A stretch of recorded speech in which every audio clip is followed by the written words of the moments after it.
সপ্তাহে আবহাওয়া বদল, ফের ফিরছে শীত, এমনটাই পূর্বাভাস জারি করছে না আবহাওয়া দপ্তর।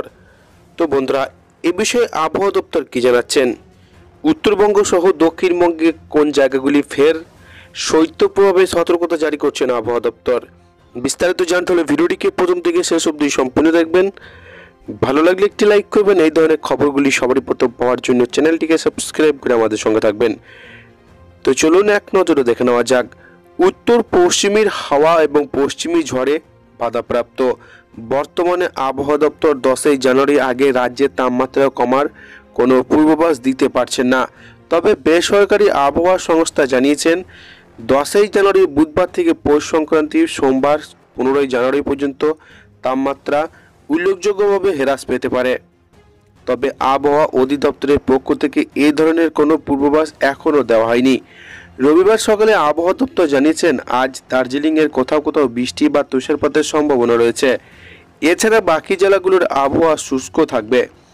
জেলার কোথাও কোথাও ঘন কুয়াশা পড়তে পারে।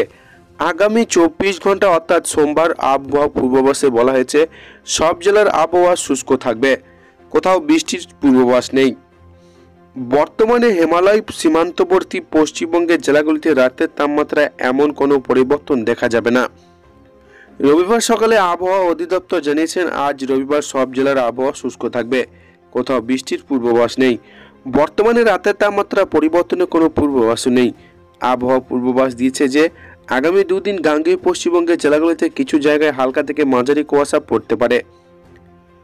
আবহাওয়া দপ্তর জানিয়েছেন আগামী 24 ঘন্টায় কলকাতা এবং আশপাশের অঞ্চলে আকাশ সাধারণ পরিষ্কার থাকবে, তবে সকালে কুয়াশা পড়ার সম্ভাবনা রয়েছে। সর্বোচ্চ এবং সর্বনিম্ন তাপমাত্রা 26 এবং 16 ডিগ্রির কাছাকাছি থাকতে পারে।